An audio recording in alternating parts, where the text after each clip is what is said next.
What's up, YouTube? It's Coach Tommy Palms, and today we're going to be doing a little solo Q&A. You guys asked some cool questions, and I am going to answer them. I'm going to get to as many as I can possibly, and then I will save the rest for last time. All right, so let's kind of jump into these things. So the first question that I really love is, what matters more for fat loss, diet or exercise? And so both are, of course, important, and I'm not going to say one is necessarily better than the other. However, when it does come to fat loss, the diet is going to be more important. Now, the training can dictate how much fat you lose and how your body looks by the end of this thing, but the diet at the end of the day is going to be by far the most important. And the reason for that is, at the end of the day, keep saying that, you need to be in a caloric deficit in order to lose body fat. It's just simply not possible because of thermodynamics, right? We need to expend more energy than we are currently intaking in order for that process to occur.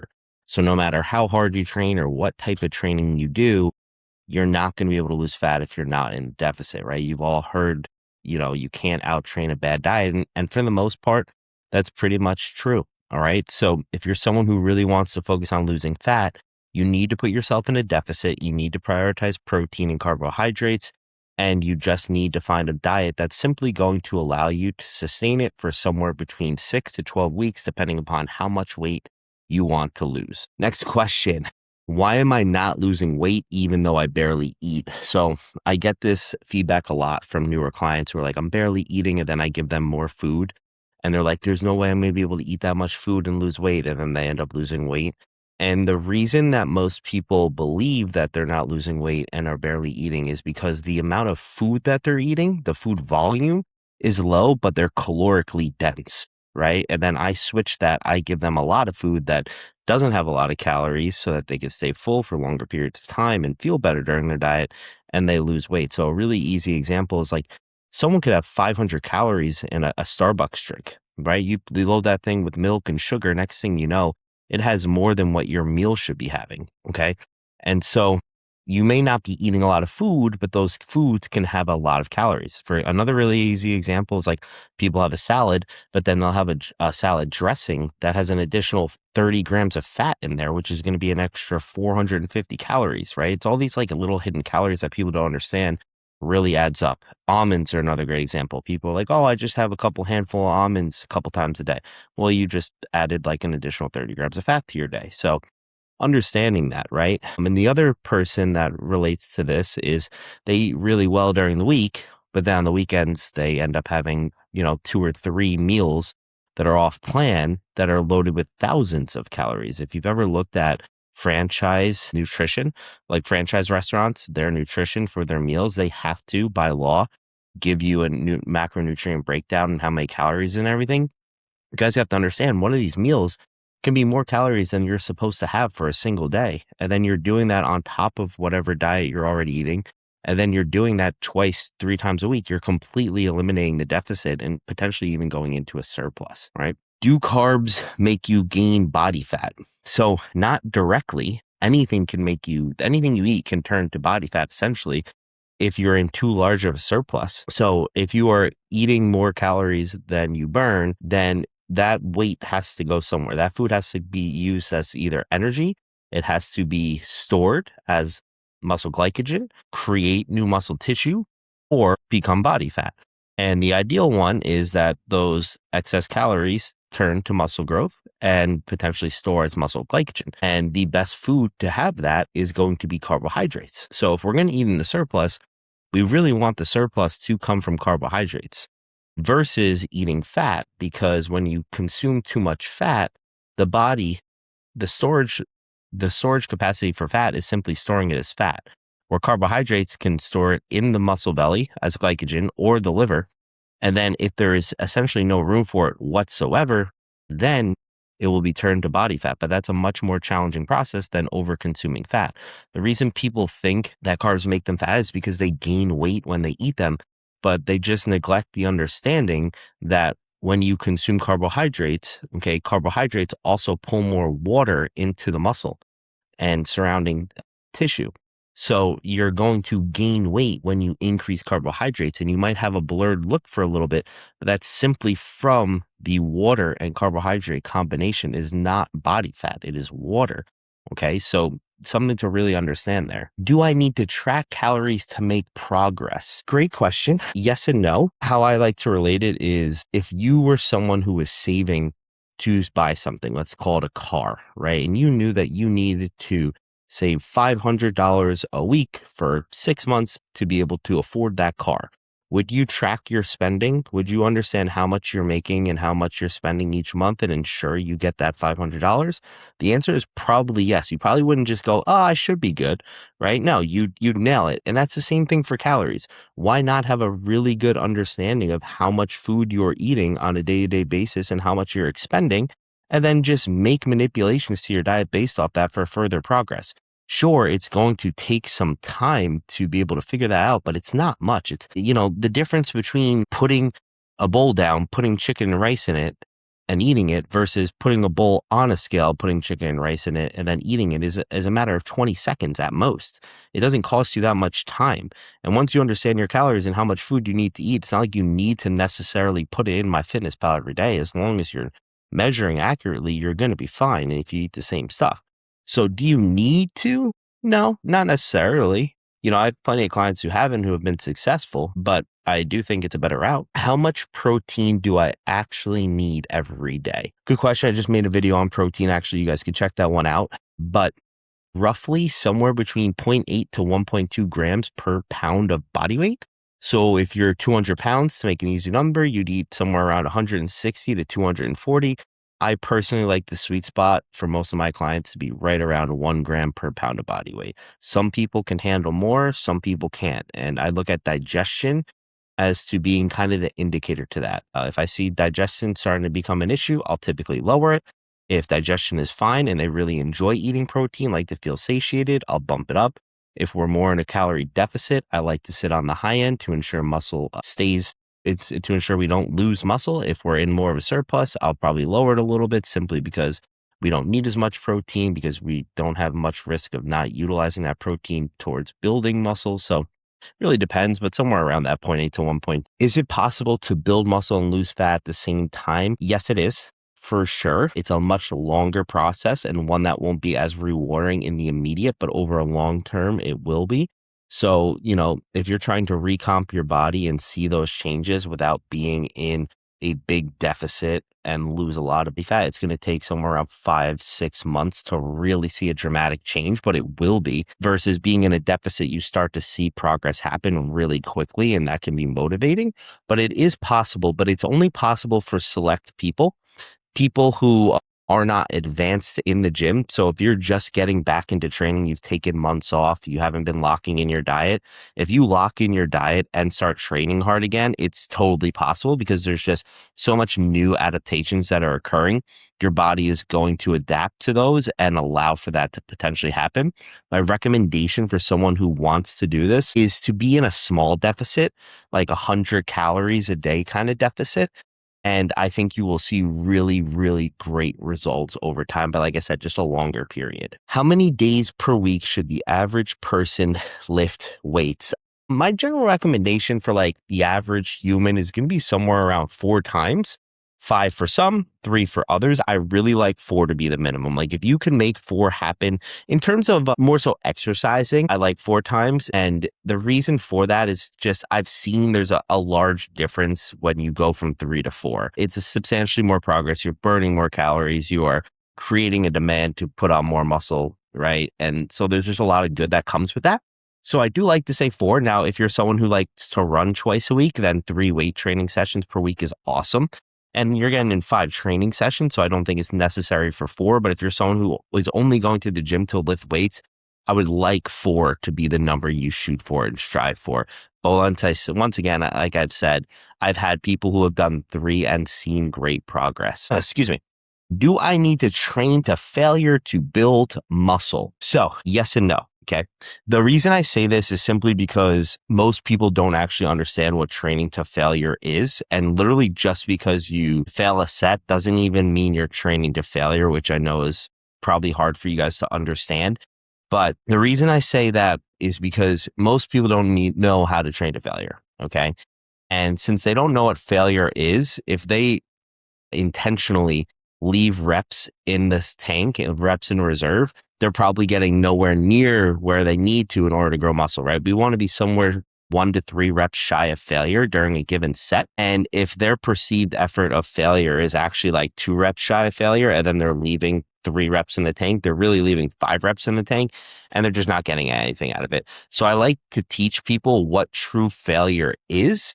And then from that, I will have them leave typically 1 rep in reserve, okay, with good form, right? That's an obvious one. But do you need to, if you actually know how to train to failure, do you need to train to failure on every single set? Absolutely not.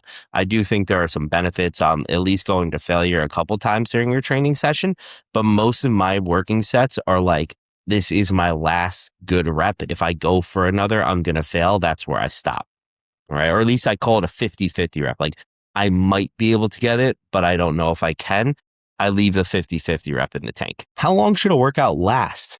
Good question. Let's keep this more in the realm of like weight training, because when you start getting into hybrid training and CrossFit training, like a lot of my clients do, or some of my clients do, I should say, not a lot at this point, and running and things like that, it's a little different. But when it comes to weight training, bare minimum 45 minutes and then max like 90. If you're in the gym over 90 minutes, depending upon the day, you're probably just BSing a little bit too much. But if you're under 45 minutes, you're probably not giving me good effort. So somewhere in that sweet spot, I like 60 to 75 minutes, but most people have to get in the gym in under 60. And that's what I aim to have a lot of my clients be able to do.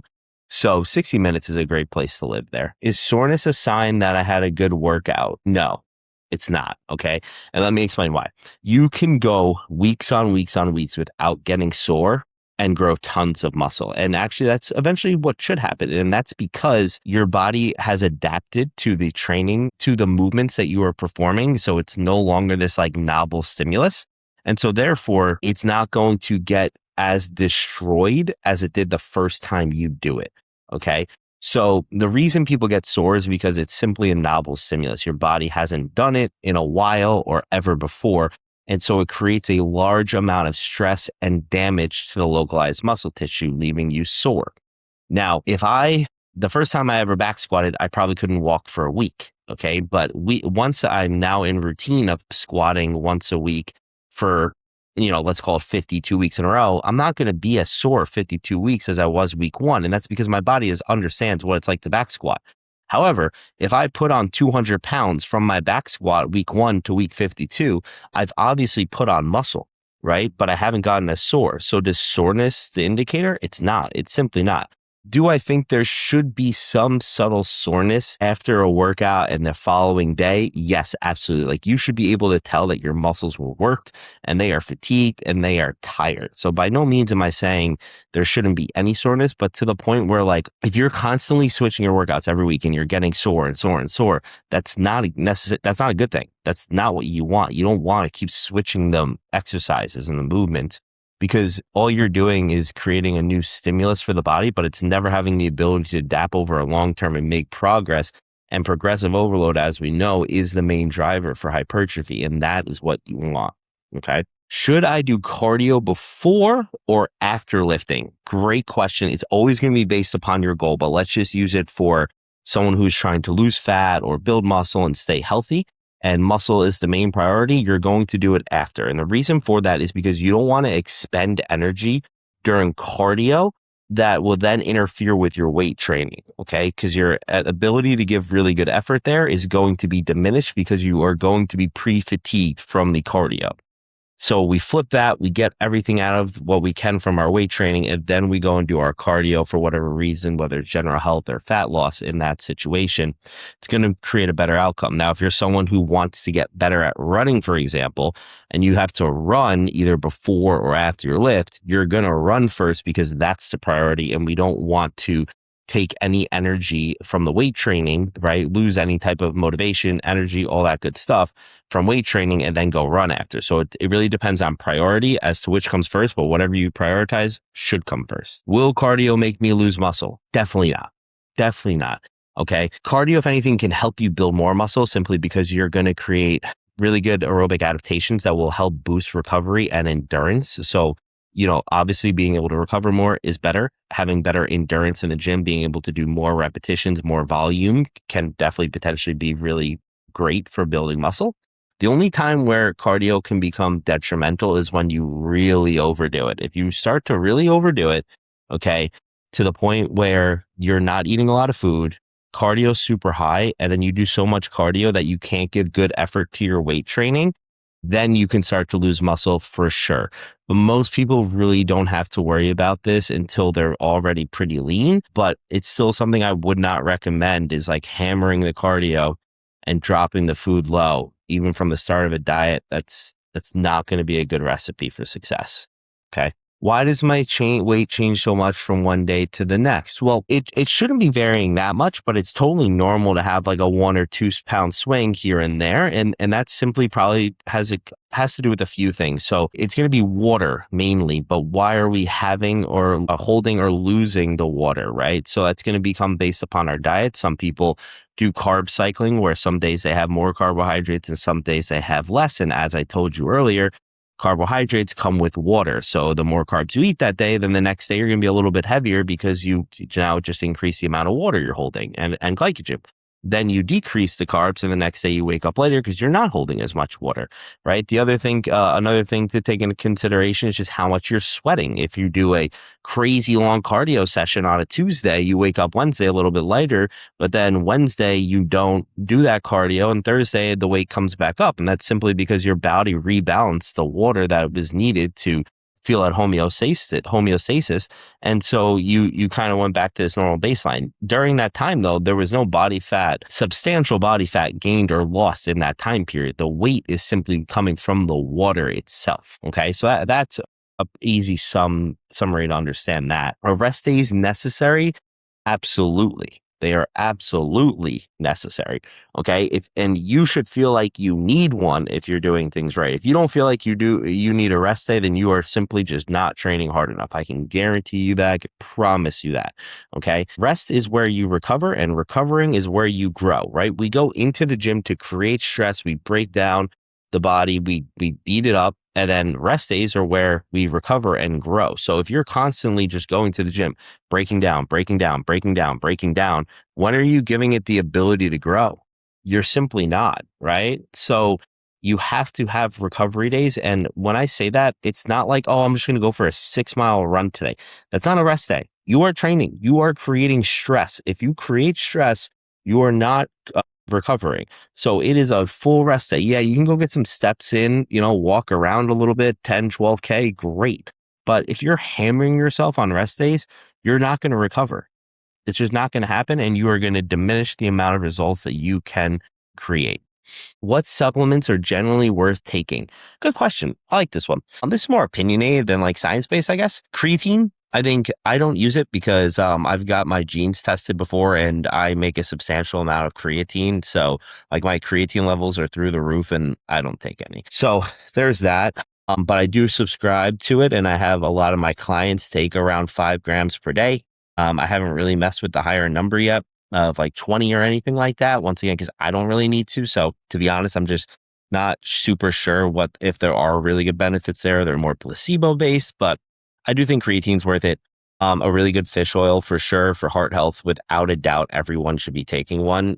No doubt about that. Your basic multivitamins are important. I don't know if we consider that supplements or just, typical day-to-day stuff. For some people, I think glutamine could be a really good option if you're having digestion issues. I've seen that really help with improving digestion. First thing in the morning, you drink like 24 to 32 ounces of water with like 5 to 10 grams of glutamine, some apple cider vinegar.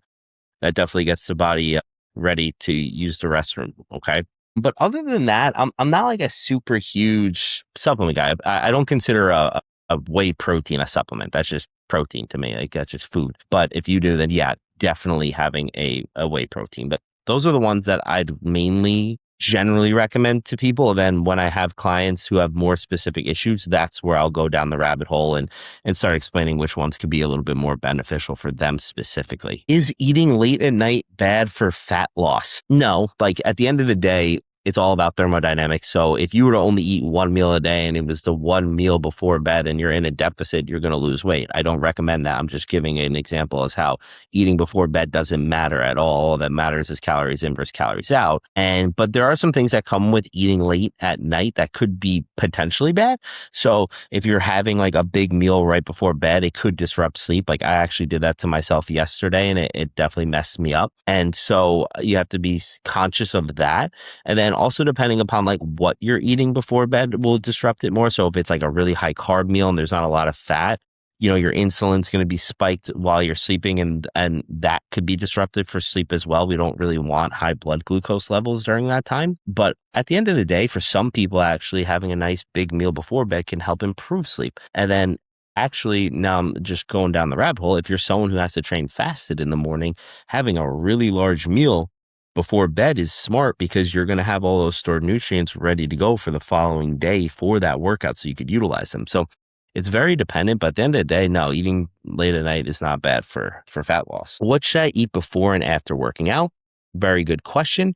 We are going to have moderately high protein and high carb, low fat. Simple as that. This is also going to depend for the pre-workout, like how long that pre-workout meal is. So if we're talking like within 2 hours, so we'll break into a few windows. So under an hour, probably no protein, really fast carbohydrates, and no fat. So this could be like rice cakes and honey, something like that. Rice cakes, jam, Rice Krispie treats, a little bit of fruit. That could be great. We want it to digest fast and be ready to be utilized. So we need some faster carbs there. Then we're talking like 2 hours away from workout window. We're going to have some more complex carbohydrates, but still keep it on the leaner side when it comes to fat. But we are going to have some protein in there. So a lean protein source like chicken with some white rice could be really good, and a little bit of fruit as well. We can have a little bit of fat, like some olive oil, like 5 grams or something like that, to just slow down the digestion a little bit so that we still have that blood glucose circulating as we're in that workout window and can get a really nice pump from it and push those nutrients into the muscle. And then 3 hours or more, we're going to want to have some fat in there just so it does slow down that digestion, like I said, and we get to utilize those carbs for the workout. And this can be even slower digesting carbohydrates, something like a sweet potato. And you could have a little bit of a higher fat meal here, somewhere like 10 to 15 grams that could come from your protein or an additional fat source. But overall, yeah, that's kind of how I'd look at it. And then post-workout, regardless of the matter, it should be the same regardless. It should be high protein, high carb. We're pushing protein into the body. We're pushing carbs into the body, into the muscles. And that's what we want. We don't want to be slowing down any of the nutrient absorption by adding in fat there. So like I personally have I don't recommend this for a lot of people, but I have cereal in a way with water because it's just super fast. Now, for a lot of people who need to like go back to work after that, like you're going to feel tired because the insulin spike and drop. So I don't have a lot of people do that. I have like a little bit of a slower digesting carb for a lot of people. Like even if a cream of rice is going to be a little bit slower with some whey, or for a lot of people, it could just be chicken and rice, very similar to the pre-workout. But the idea is at that point, our muscles are like sponges. And we want to give it the nutrients right away, refill back the glycogen, put protein in there to help with the recovery process. And so we want to keep fat out and have higher protein and carb. All right, guys. And that is where the questions are going to be wrapping up for today. I hope you guys enjoyed this solo Q&A video. If you guys have any comments, concerns, leave them below. Please give it a like and thumbs up. And as always, if you want to reach out for some coaching, Tommy _Pomatico on Instagram, and then TommyPomaticoFitness@gmail.com. Till next time, guys, catch you then.